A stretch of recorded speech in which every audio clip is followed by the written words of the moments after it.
I picked Warcraft, and For orcs, there is no other life but war. No, but with the humans' help, there could be. Why are you here? To save our people. Can we trust him? They're beasts. They should all be destroyed. Are you sure? yes, I know you're gonna want to go to picking apart the story issues, which I think there aren't. I don't think. I remember that you have a lot of issues. I know the main one is Gul'dan isn't right. We're gonna skip right to the end and just be like, Gul'dan isn't right. That's not right.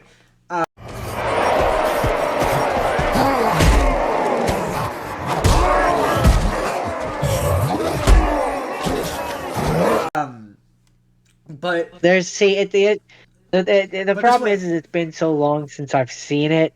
This is where I really want to hone in, though, on my point that as long as the aesthetics are right, I'm happy, man. Like, that was a big thing I discovered when we get to the main thrust of my topic this week. Like there's so much attention. Like, you could tell that whoever wrote this movie and whoever was on the production and design team of this movie is at least familiar with World of Warcraft. Has probably definitely played World of Warcraft at the very least. Because there's so many unbelievable little details that are incredible. Like, like the opening credits are just straight up the music from when you from the login screen.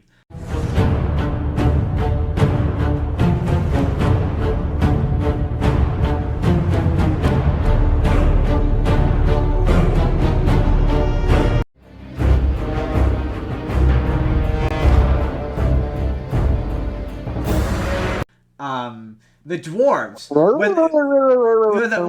Murloc. When he's running to Goldshire, you see a Murloc, and there's a Murloc. It's making the Murloc sound. The dwarves. The dwarves look like World of Warcraft dwarves, which look different from Lord of the Rings dwarves. And when they run, it's a dwarven run. They run the same way they do in the games. The griffins. The way the griffins fly, it's incredible. Yeah. Like they do that. They even do that thing. Like if you played enough World of Warcraft, you've seen enough animation of the stupid griffin flying, so you know it does the animation cycle where it flaps, hold, flaps, flap, and you've seen it 1,000 times. You've seen like hundreds of hours of it. And so the fact that they replicate it to a T in that movie, I remember when we watched it in theaters, it blew my mind at the time, and it blew my mind the other day when I watched it. It's like, yeah, the armor in Stormwind, it looks like Stormwind. Like it all looks right. Like it all looks right.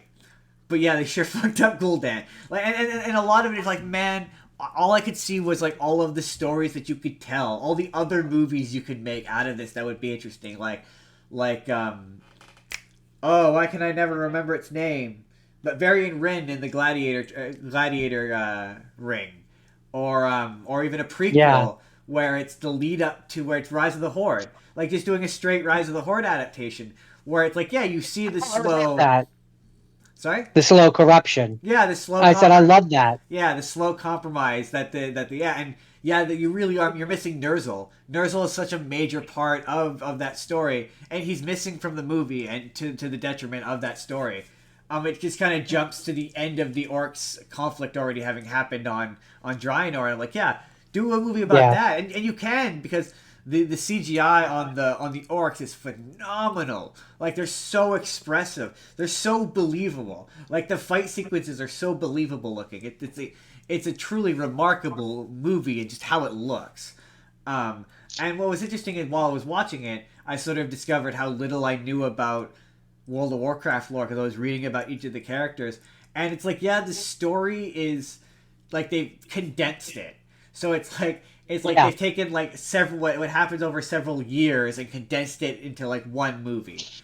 And so it's like it's not it's your inaccurate, typical it's your typical issue of when you take a book and make it into a movie, where it's Exactly. like in order to get to the point, they have to cut through a lot of build up and a lot of background stuff, and that's where it's like I'm a little bit better about this now than I was when we first watched this, where it's like I I understand why they make certain choices that they Yeah, do. for sure. It still bothers me, but I can let it go. My thing is what they did with. I understand, like obviously the movie needs a bad guy, and it's easier, but to be like to have him fight Gul'dan. But there's enough conflict within the horde as it goes on between the orcs that you don't need Gul'dan to be the big boss. And he's much more interesting when he's in the background and he's manipulating stuff and like him being out Yeah, that's front kind and of proud. he's That not supposed he's not supposed to be out loud and proud until he's like no, at the height of his power when they can't do anything to stop it, and that's when he comes from the shadows and is like, like he's I not was actually Palpatine all along. exactly like he's not taking off his robe being like jacked and being in a fight like that. No. That bothers me. But yeah, Not not until he has Archimonde standing behind him, like feeding power yeah, into him to the point where he's like, I can't be beaten. Okay, now I'll come and fight you because exactly. you can't do anything to stop me. Not Or like no, yeah, they or very grossly get Gul'dan wrong. or like a Thrall movie, a movie about his escape from Blackhand. Oh, That I would also love to do that'd be that. so good. One It'd of the be ones so good.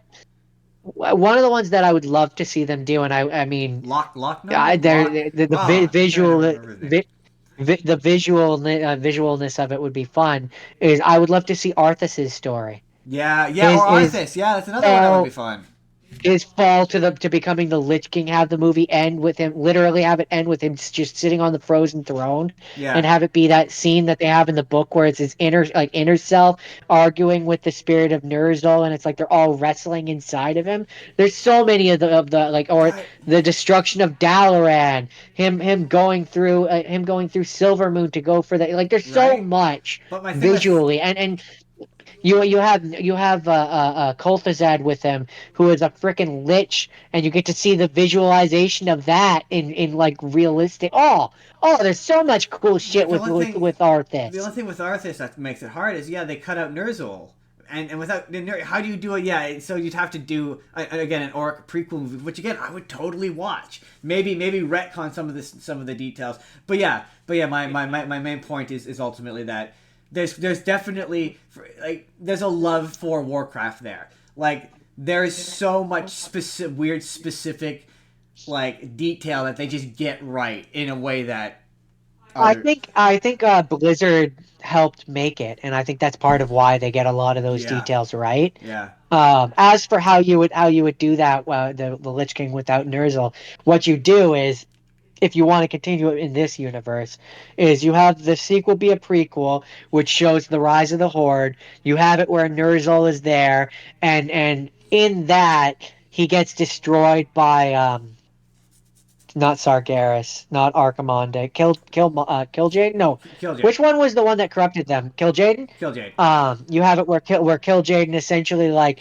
fills him with so much power that he's destroyed. So Ner'zhul did exist, but he stopped existing in the time. Like basically, he's destroyed, or a spirit is taken or whatever, so that he's not there during the time period of the first movie that we've already seen, but yeah. his spirit still exists and Kil'jaeden has control of it, so that he can then put it on Azeroth later on, and it's in the Frozen Throne like it is in the actual continuity. I mean that or conversely, I mean you yeah, same idea, but Ner'zhul is Gul'dan now. You like replace Ner'zhul with Gul'dan maybe. But that also works. I definitely Yeah. think yeah do the next one a prequel, and then because they keep saying they're gonna make another one. Whether or not it's with the same directing and writing team is up in the air. But it did really well in China, like really well in China, enough to do it to get a sequel. So they greenlit a sequel. So they're supposedly working on it. And Interesting. my hope is for the Thrall movie. I'm hoping for the Thrall movie. I mean, I'd be perfectly content Um, with that if we kept going forward with that.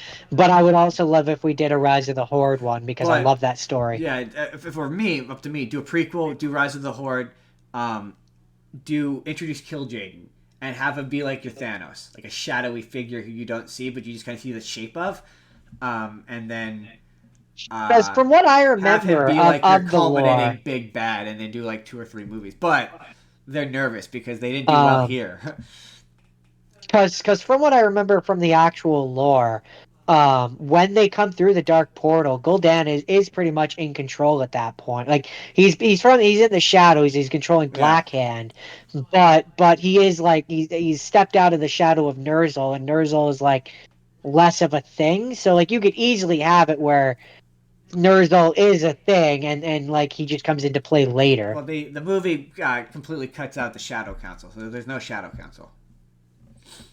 Uh, See, that just shows that it's been a while since I've seen the movie. Well, yeah, I mean the key is you use the next one, you retcon. I would just retcon some stuff in the next one. Yeah, Love the I would as well. But yeah, loving Warcraft, Warcraft be nailing it, yo.